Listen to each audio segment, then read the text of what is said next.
گالی دینا. آج مرد بھی گالی دے رہے ہیں، عورت بھی گالی دے رہی ہے، ماں باپ گالی دے رہے ہیں، اولاد بھی گالی دے رہے ہیں. آج گالی لوگوں کے زبان پر عام ہو چکا ہے. اللہ کے نبی فرماتے ہیں لیس المؤمن بالطعان ولا اللعان ولا الفاحش ولا البذیء. مومن ہو ہی نہیں سکتا جو اپنے زبان سے گالی دے. وہ شخص مومن ہی نہیں ہو سکتا جو اپنے زبان سے گالی نکالے. ولا اللعان بالطعان ولا اللعان، اور دوسرے کو برا بھلا کہے. مومن ہو ہی نہیں سکتا جو اپنی زبان کو فحش چیزوں میں استعمال کرے. مومن ہو ہی نہیں سکتا جو دوسرے کو گالی دے، دوسرے کو تکلیف پہنچائے. کیونکہ یہ گالی بہت ہی خطرناک چیز ہے. اور آپ کو پتا ہے ایک واقعہ ہے، ایک آدمی تھا جس کا ایک چھوٹا سا بچہ تھا. اس کے پاس ایک نوکرانی تھی، کام کرنے والی تھی. ایک دن ایسا ہوا کہ نوکرانی کچن میں کام کرتے کرتے اس کے ہاتھ سے پلیٹ چھوٹ کر نیچے گر گیا، پلیٹ پھٹ گیا. اس کا مالکن نے دیکھی تو اس کو کہا تم تو بہت بڑا بدتمیز ہو، تمہیں صحیح سے کام کرنے نہیں ہوتا ہے. اب بدتمیز کہا تو اس کا چھوٹا بیٹا وہاں تھا. اس نے سوال کیا کہ اے جان بدتمیز کا مطلب کیا ہوتا؟ تو اب وہ سوچا کہ اگر اس کا معنی مفہوم اس کو بتا دیں گے تو پھر غلط ہوگا.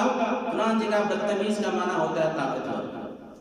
کچھ دن کے بعد وہ نوکرانی پھر دوبارہ غلطی کی، پھر وہی لفظ نکالا تم تو بہت کمینی ہو. اب کمینی کا مطلب، پھر اس کا لڑکا سوال کیا امی جان کمینی کا مطلب کیا ہوتا ہے؟ تو کہا کہ کمینی کا مطلب کمزور ہوتا ہے. اور اچانک کچھ دن کے بعد اس عورت کی امی کی طبیعت خراب ہوئی اور اپنے لڑکی کو لے کر کے جب امی کے پاس گیا تو اس کو دیکھ کر کے وہ لڑکا کہتا ہے امی جان نانی تو پہلے بدتمیز تھی، اب بہت بڑی کمینی ہو گئی. یعنی اس کو تو وہی معنی مفہوم تھا کہ بدتمیز کا مطلب ہوتا ہے طاقتور اور کمینی کا مطلب ہوتا ہے کمزور. تو نانی اس سے پہلے بہت ہڈی کٹی تھی، طاقتور تھی، اور بعد میں تو یہ بہت کمزور ہو گئی. اب یہ جملہ جب وہ سنی تو اسے تعجب ہوا کہ نہیں یہ غلطی ہماری ہے. آج ہم گالی دیتے ہیں، اس کی وجہ سے ہمارے اولاد کے اوپر یہ چیز اثر پڑتا ہے. تو ہمیں چاہیے کہ ہم گالی نہ دیں، کیونکہ ایک مومن کی شان نہیں ہے گالی دینا. میرے بھائیو اور دوستو، زبان سے نکلنے والے خطرناک یہ ایک تیسرا ہے جو ہم گالی دیتے ہیں. چوتھا چغل خوری. یہ چغل خوری کس کو آپ کو پتا ہے؟ یہ چغلی کس کو کہتے ہیں؟ کسی دو بھائی میں آپس میں بہت میل و محبت تھا. ہم کمپنی میں ایک جگہ 2-3 آدمی ایسا ہوتا ہے جو بالکل ساتھی ہوتا ہے، ایک دوسرے کا دکھ سکھ سناتا رہتا ہے. لیکن ایک جگہ رہنے کی وجہ سے کبھی ایسا ہوتا ہے کسی بات میں نا اتفاقی ہو گئی، کسی بات میں جھگڑا ہو گیا. اب کوئی آدمی دوسرا آیا اور اس انسان کے پاس کہا کہ بھائی ہم نے سنا ہے کہ تم جو ہے فلاں آدمی سے بہت زیادہ پہلے میل تھا، بہت ملاپ تھا، ابھی جو ہے تم سے بہت دشمنی ہو گئی ہے. اب وہ انسان کہا یار وہ بہت ہی اچھا آدمی نہیں تھا. اب یہ جملہ جب وہ سنے گا تو وہ آدمی جو آیا تھا وہ کہنے لگا ہاں ابھی تو تمہیں سمجھ میں آیا، ہم تو سالوں سے سمجھ رہے تھے یہ بہت بڑا کمینہ اور نالائق تھا. یعنی آگ کے اندر گھی ڈالنا، آگ کے اندر گھی ڈالنے سے آگ کتنی روشن ہوتی ہے. ایک تو یہ ہے دونوں میں ملانے کا کام کرنا چاہیے، آج انسان اس کو توڑنے کا کام کرتا ہے. میرے بھائیو اور دوستو، اسلام توڑنے کا نام نہیں ہے، اسلام جوڑنے کا نام ہے.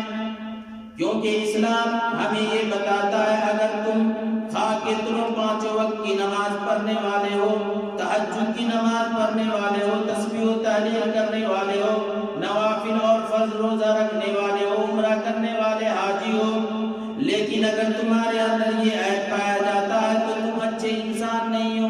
اسلام ہمیں یہ کہتا ہے. لیکن اگر وہی کوئی آدمی نماز پڑھتا ہے، ٹھیک ہے 5 وقت کی نماز پڑھ رہا ہے، کوئی نفلی عبادت نہیں کر رہا ہے، تہجد کی نماز نہیں پڑھ رہا ہے، نوافل نہیں پڑھ رہا ہے، روزہ رکھ رہا ہے، صرف فرضی روزہ رمضان کا رکھ رہا ہے، نوافل روزہ نہیں رکھ رہا ہے، حج عمرہ نہیں کر رہا ہے، لیکن اگر اس کے دل میں یہ محبت ہے کہ کوئی بچھڑا ہوا دوست، کوئی بچھڑا ہوا آدمی، کوئی بچھڑا ہوا بھائی اگر اس کو آپس میں ملاتا ہے تو اس عبادت سے زیادہ فوقیت اللہ کے نبی نے بتایا کہ اس انسان کا عمل بہت بڑا